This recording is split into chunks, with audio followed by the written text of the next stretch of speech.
We're in Jonah, and we're in the first chapter, and you'll remember that the sea had come up, and God had hurled the winds down upon the sea, caused the waves to be tremendously strong, and it was getting worse all the time. And the sailors, they knew something's causing this. And as superstitious as they were in those times, they automatically thought, well, one of us has done something wrong. So they cast lots. The lot fell on Jonah. And we know that the lot wasn't a matter of chance. It's not a matter of throwing dice and some number comes up and okay, that's it. Or like the Romans and the Greeks used to do, to cut open an animal and then look at its insides and determine, okay, this is what's going to happen. It wasn't like that at all. When the lot was cast into the lap, the Bible says God is the one who determined the answer. We don't know how that was done. We don't have any evidence of it. Some think it was little sticks that were used and how they fell, and some think it was other matters. But if you go back into the Old Testament, you learn that God not only approved of the casting of lots, but remember the high priest. He had a little pocket inside of the breastplate that he wore. The breastplate, remember, had a stone representing each one of the 12 tribes. And inside that were two stones or something. We don't know what that was. And one of them represented yes, the other one represented no. It would be kind of like a person in some organizations or some of these secret clubs would vote on somebody, and a black marble would say, nope, you can't be a part of it. A white marble, if they dropped it in, said, yeah, you can be. And it was something like that, but they reach in their hand after a question, and you'll notice even today, Jews tend to ask questions that are a yes or no answer. Pay attention to it sometime. You'll notice they ask questions in such a way that the answer is either yes or no. And the reason was it goes all the way back to what God did with the high priest. When they asked the high priest the question, he would reach into that pocket and pull out one of the stones. And that was the answer, yes or no. It was used in cases, for instance, adultery. Is this person guilty of adultery? If a man thought his wife or a wife thought her husband, is this person guilty of adultery? He'd reach into the pocket, pull it out, and there's the answer. And God is the one who controlled it. He didn't control it. Now, in the time of Jesus, the high priest in that time, they marked them in such a way that they could feel it. And so they would then determine the answer and didn't care what God said. But then, of course, almost exclusively at that time, the religious leaders of their time did not follow the rules that God had set and had become extremely corrupt. There were a few, but the majority of them didn't care. Now, we got down last time to where they had asked Jonah after the casting of lots, well, what do we do? What do we do to you to stop this? And look at what he said. In verse 12, he said, take me up and cast me forth. Remember, the word cast is the word hurl. Forth into the sea, so shall the sea be calm unto you, for I know that for my sake this great tempest is upon you. So what did the sailors, that brings us to where we start today, what did the sailors do when Jonah told them what to do? Remember, Jonah's a prophet. They now know that. They've questioned him closely. They know what his occupation was, prophet. They know where he came from. They know all about him, at least what they think they need to know. But obviously, look at verse 13. Nevertheless, the men rowed hard to bring it to the land, but they could not, for the sea wrought and was tempestuous against them. They didn't throw him overboard. Imagine that. They're scared to death. They're going to die. They've done everything humanly possible to escape death. They've thrown the cargo, they've hurled the cargo overboard, They've asked him specifically, what do we do to you? And when he tells them, they don't want to throw him overboard. So instead of throwing him overboard, what they tried to do is row to shore. Now again, this was not one of the huge seagoing ships. This would be more of what's called a coastal ship. Sometimes they had a little bit of an area underneath, and apparently this one did, where Jonah went down into the ship to sleep. But it's shallow, very shallow. It would have rowing ports, thank you, rowing ports as well as a sail. They can't sail, the wind's contrary to them. They're rowing and they're not making any progress at all. The word rowed hard is an interesting word because it comes from the Hebrew word chatar. And that word means to force. They were trying to force a passage through the sea. How? By rowing.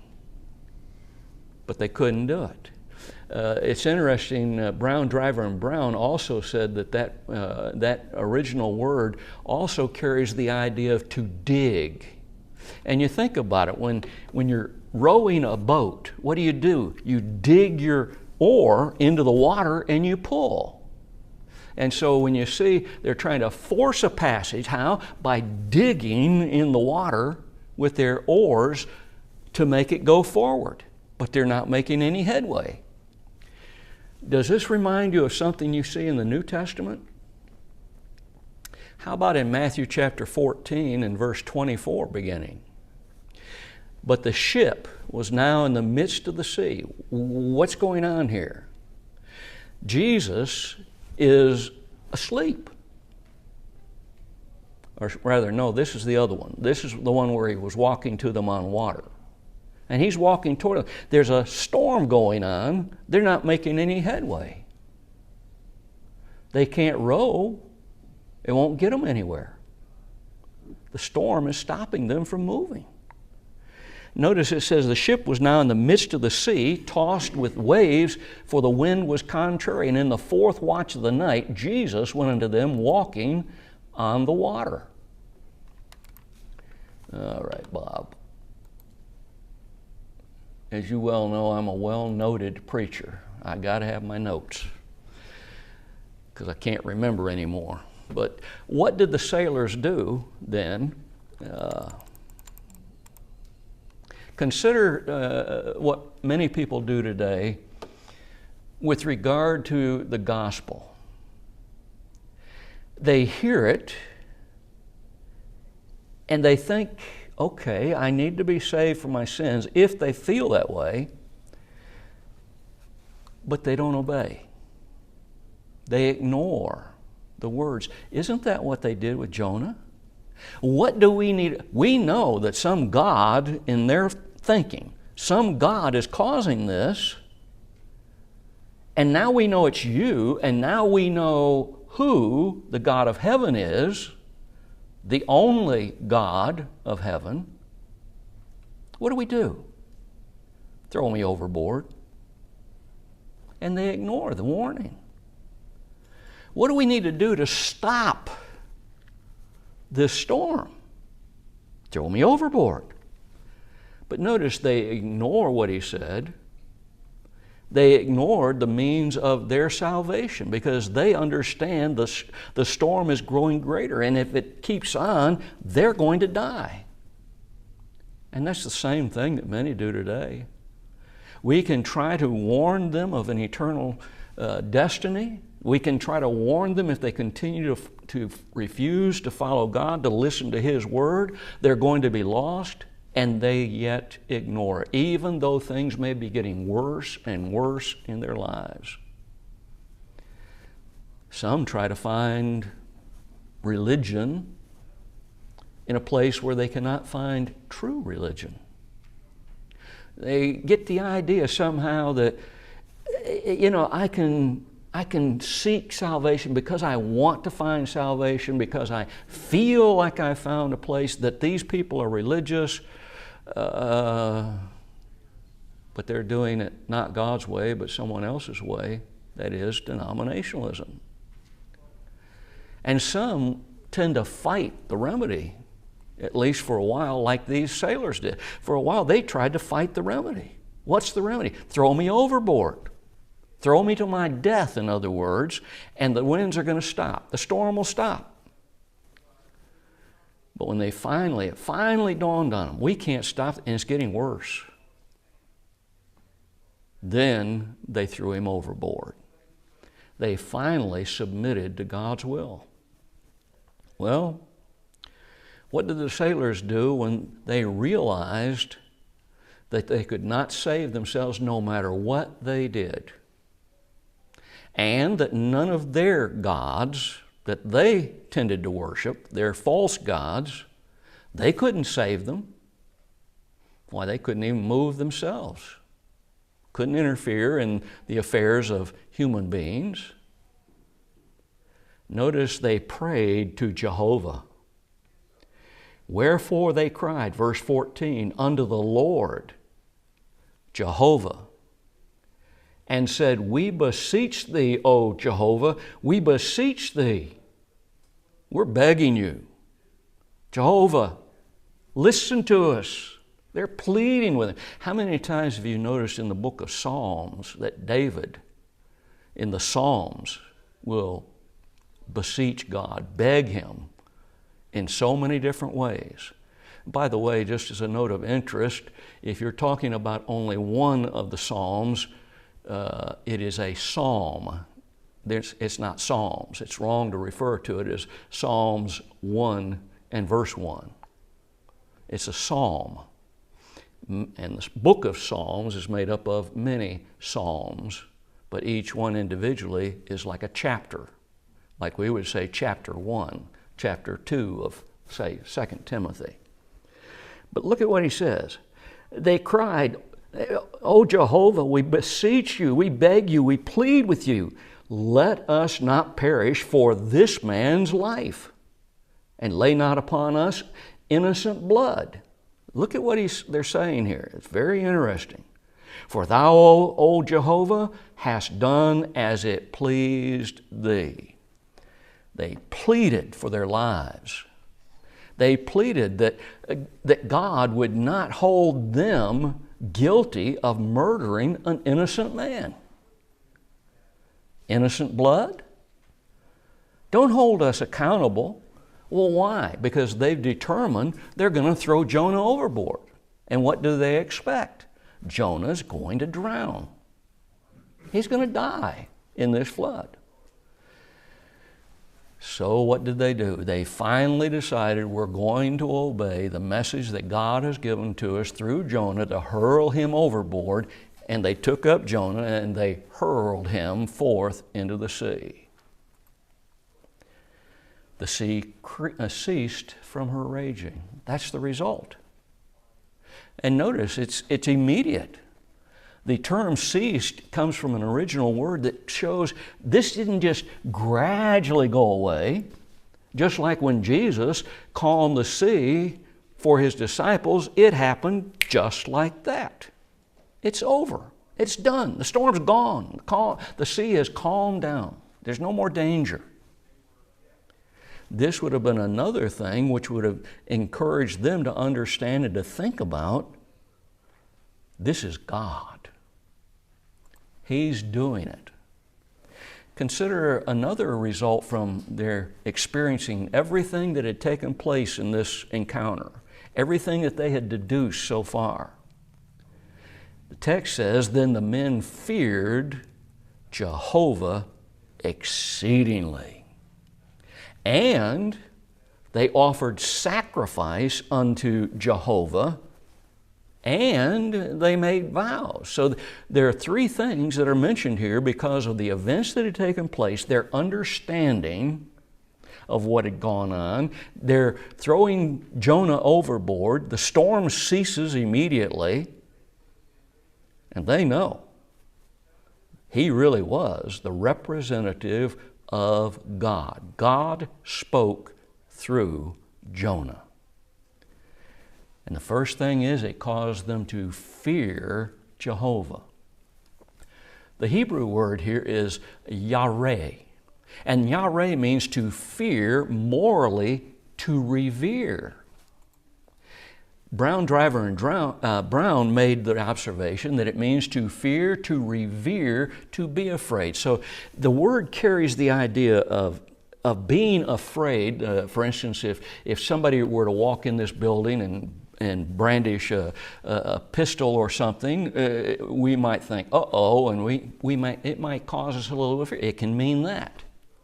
It can also mean to be fearful in such a way that it causes us to think about things and realize reality. But it also carries the idea of to revere, to worship God.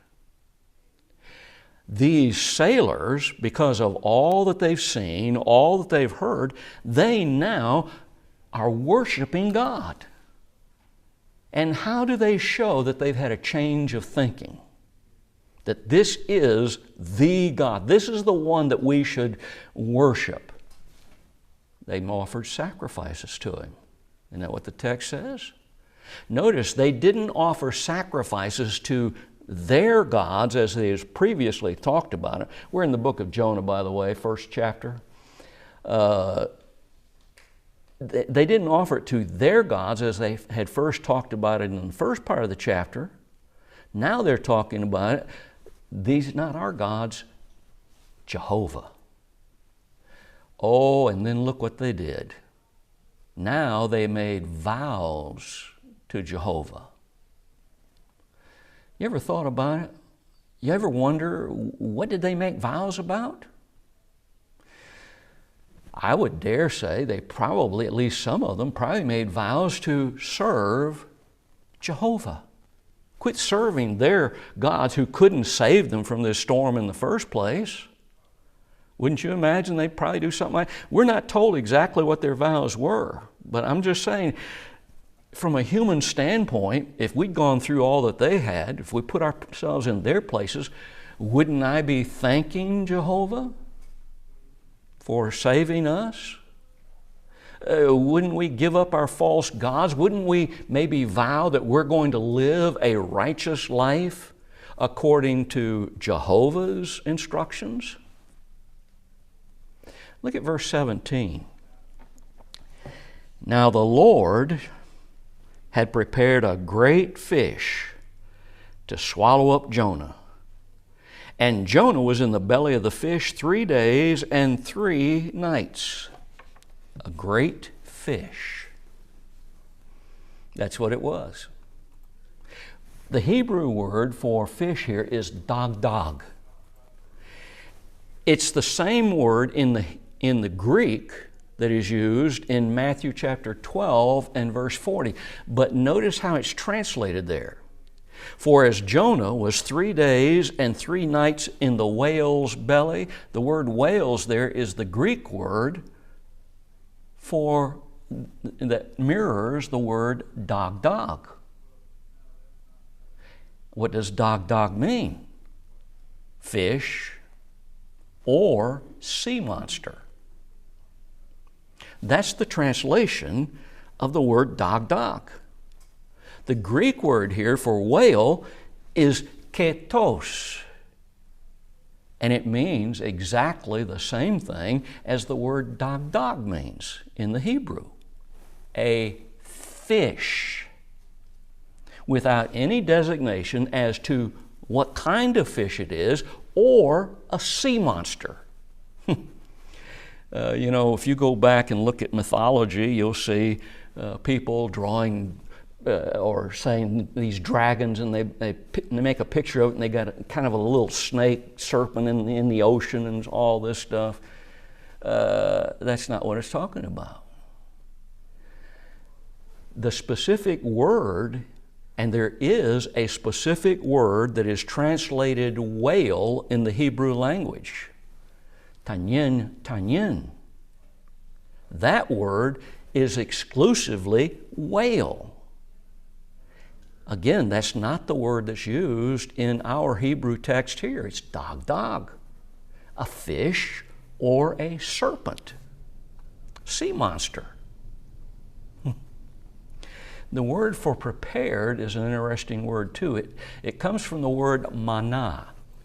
And Strong tells us that this word means to weigh out.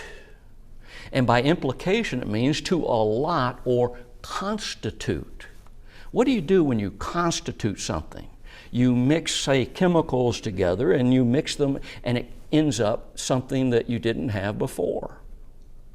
The implication is that God counted or assigned, Brown Driver and Brown says, or appointed something.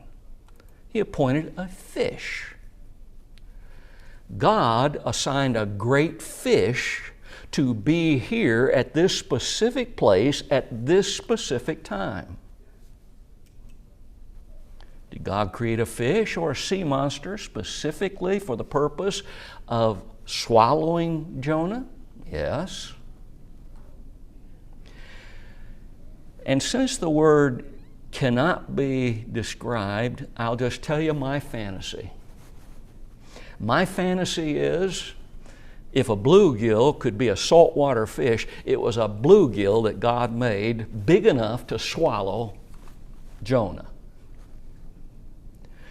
How is it that people began to say, well, it had to be a whale that swallowed Jonah? It couldn't have been, because that's the largest fish they knew in the world. And so when they started talking about, when they started dealing with this, the translators in the Greek translated it wrong. And consequently, what do? We tell our children a lie when we tell them the story about Jonah and the whale. This is not a small matter. If we lie to our children and they eventually understand that we've lied to them about one thing, what else will they think that we've lied to them about the Bible? It's not a small matter. When I was a boy growing up, I was told over and over the fruit that Adam and Eve ate was an apple. No, it wasn't. Well, it might have been. We don't know what the fruit was. Anything that grew on a tree, it could have been a cherry. It could have been a pear. We don't know what the fruit was. And it caused me so many problems that one time, the first place that I preached full time, I was preaching on a lesson on Adam and Eve, and I kept saying an apple, and then I'd catch myself and I said, no, a fruit. And it ruined my whole sermon. Because I kept saying, I could not stop saying an apple. But an apple wasn't right. An apple, we don't know what the fruit was. And when we tell our children something that the Bible doesn't say, we've told them a lie. And it's important. Now notice what we're told. Jonah, where was he? In the belly of the fish. 3 days and 3 nights. Himmel made an observation that I believe is quite interesting. He said, if the Almighty can arrange by natural means to preserve an infant in its mother's womb for 9 months, He can arrange by supernatural means to preserve a man in a fish's belly for 3 days and 3 nights. I'd never thought about it that way until I read his remarks. And I thought, what a way to tell those who object to Jonah being in the whale 3 months or being swallowed by, see, I did it, a fish 3 days and 3 nights. To say, that's just a myth. It's just a fantasy. You know, some people say that parables are like a myth. Some Christians teach their children parables just a made-up story, an allegory. It's just a made-up story. If that's the case, then Jesus told us something that wasn't true on a number of occasions, didn't he? Jesus did not tell us anything that wasn't true. When he talks about the rich man and Lazarus, there are two places to which we go, one of two places to which we go after we physically die in this world. We either go to paradise or we go to Tartarus, the place where the rich man went. And if we start saying that it's the day of judgment is many judgments, when we die, we automatically are judged, then we're saying there are many. But when you look at the terminology that's used in the Bible, it is always the day of judgment, one day. So after this time of what we would call Hades, the Greek word is Hades, and what Hades means is the same word as Sheol that the Hebrew is. It means the realm of the dead. Where do we go when we die? We go to the realm of the dead. It is either paradise or Tartarus. And then there is a day of judgment when the Lord comes back to welcome all those who are His into the cloud with Him and will be judged. Everyone will be judged in one day. That's it, one time. Well, let's go to Jonah chapter 2. Here we're going to notice the praying and going along with our outline from Himmel. He called this the praying prophet's preservation. Look at chapter 2 and verses 1 through 9. Then Jonah prayed unto the Lord his God out of the fish's belly, and said, I cried by reason of mine affliction unto the Lord, and He heard me out of the belly of hell, the realm of the dead, cried I, and Thou heardest my voice.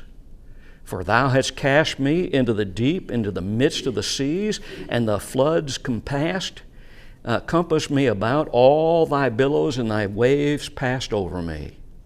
Then I said, I am cast out of Thy sight, yet I will look again toward Thy holy temple. The waters compassed me about, even to the soul. The depth closed me around about. The weeds were wrapped about my head. I went down to the bottoms of the mountains. The earth with her bars was about me forever. Yet hast Thou brought up my life from corruption, O Lord my God. When my soul fainted within me, I remembered the Lord, and my prayer came in unto Thee, into Thine holy temple. They that observed lying vanities forsake their own mercy. But I will sacrifice unto Thee with the voice of thanksgiving. I will pay that I have vowed. Salvation is of the Lord. Jonah's prayer is pretty extensive. And notice what he does. The Scriptures teach us that we should pray without ceasing. What does that mean? Thessalonians says, pray without ceasing. Doesn't that mean that we're to pray 24/7? Is that what it means? Would any of you say that that's what it means, that all we're supposed to do is pray 24/7? No, that's not what it means. Pray without ceasing refers to the idea of our being able to pray at any time, under any circumstance, when prayer is needed. How many times have maybe you been driving down the highway and you see a bad accident take place? Or you pass where the police officers are over there, lights are flashing everywhere, and you see cars or vehicles just torn all to pieces. Have you ever said a quick prayer? You know, prayer doesn't have to be eternal to be answered by God. I can keep my eyes open as I'm passing by, or as I see that, as I think about it, say, please God, let no one have died in that. I don't want to see people die, do you? See, prayer can be very quick. It can be something as long as it's from the heart. We need to be people who are able to pray at any time, under any circumstances. Look where Jonah is and look where he's praying. If anybody had ever been between a rock and a hard place, I think it was Jonah. And we need to be able to approach God, and that's what he did when he realized the situation that he's in. When he understood that here he is in the belly of a whale, did it again, the belly of a fish, what did he do? He prayed. He knew he was in a bad situation. He knew that if God didn't get him out of that fish's belly somehow, he's going to die. He knew probably as he's flying through the air, as they hurled him out of that ship and he's heading toward the water, he knew he's going to die. He probably thought, I'm about to die. Consider his prayer. It's both a petition for salvation and thanksgiving. If his physical life is saved, is that not salvation? Is not his prayer in the belly of that fish and realizes that he's still alive and he should be dead? Isn't that a prayer of thanksgiving? Wouldn't it be? He had to have expected to die when he was hurled out of that ship. But instead of drowning, he found that a fish had swallowed him. Probably at first didn't understand exactly what was going on. Or maybe it is that, I used to fish for largemouth bass. And every once in a while when I cast my line out, one of them would come flying up out of the water and grab that bait, just as pretty as you can be. Maybe he saw the great fish or sea monster come up out of the depths and grab him while he was still in the air. We don't know. I don't think so, though. Because what does he talk about? Watching.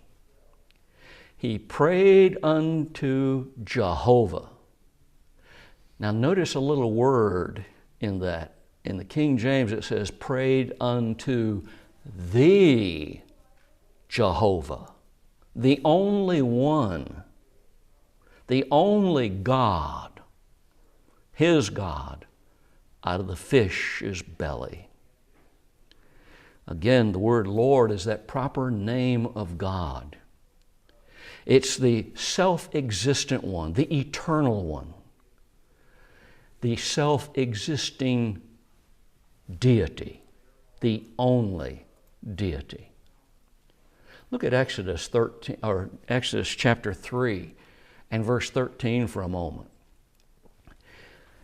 Here we find God has been telling Moses in the context, I want you to go down to Egypt and get my people out of Egypt. I want you to go down there and rescue them. And Moses is offering all kinds of excuses. In verse 13, he says, behold, when I come unto the children of Israel and shall say unto them, the God of your fathers has sent me unto you, and they say to me, what is his name? What am I going to say? Did you notice that? Again, he's trying to make excuses. Some reason he doesn't want to go down there. Well, why wouldn't he want to go down there? Oh, he had killed that Egyptian, remember, because the Egyptian was abusing one of the Israelites, one of his brethren, one of his people. And so he killed him, and he didn't think anybody knew about it. But then it came out. And so he fled the land because now Pharaoh is going to execute him if he can get him. He didn't want to go back there. He made all kinds of, who am I? I can't even speak very good. Well, what are they going to say when I say the God of heaven, your God, my God, the God of our fathers has sent me? What's his name? What am I going to say? Oh, look at the next verse, verse 14. God said unto Moses, I am that I am. I am the self-existing one. That's exactly what he told him. Thus shalt thou say to the children of Israel, I am the self-existing one has sent me to you. You know, I've heard a lot of senseless arguments over the years about the position that a person should be in when they're praying. Some say, oh, you got to kneel down. Others will say, you got to stand up. I listened to, when I was in school with my fellow preacher students, I listened to them argue over some of the stupidest things I've ever heard in my life. You know, it doesn't matter the position that we're in. It doesn't matter if we bow our heads. I used to know a man that had surgery, and because of the surgery that he had in his back, if he bowed his head down, it wouldn't be but about 15 seconds and he would pass out. He'd just pass out. You think God would not look at him and say, it's okay if you don't bow your head?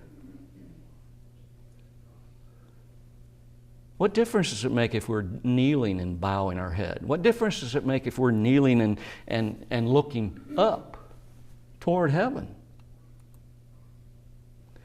Himmel made the observation, Jesus prayed in the wilderness. Where we are doesn't matter. He prayed in a mountain. He prayed in a garden. He prayed while he was on the cross. Paul and Silas prayed in prison. Jonah's praying in the whale. And I would imagine that his position didn't matter. And those that I've heard argue about that, the position that a man's in, the place that he's in matters. You know, that's kind of like the Muslims do, isn't it? Muslims say, if you're going to pray to Mecca, what you've got to do is you've got to go in, get that mat out and lay that mat down facing toward Mecca, and you've got to get down on your knees and spread your body out in front toward Mecca. And they tend to say it's got to be a special place. And your prayer is more valuable if you're doing it in a mosque. No, it isn't. Doesn't matter where we pray. Doesn't matter the position. You know, Jonah could have been upside down for all we know in that fish's belly. Look at what Jonah did. He said, I cried by reason because of my affliction unto Jehovah, and he heard me. Notice the wording used. I cried by reason of mine affliction unto thee, Jehovah. There is only one self-existing one. And what did God do when he prayed to Jehovah? Jonah says he heard me. That's a lesson for us, isn't it? Hasn't God promised you and I that he will hear our prayers? What caused Jonah to pray? It doesn't appear that he prayed to God while he was on the ship, that he would stop the storm. There's no indication at all that he did there. But now with his affliction, he prayed. And sometimes affliction's good. Sometimes affliction will cause us to look inside of ourselves and really maybe see ourselves as we really are. What am I really? What value am I?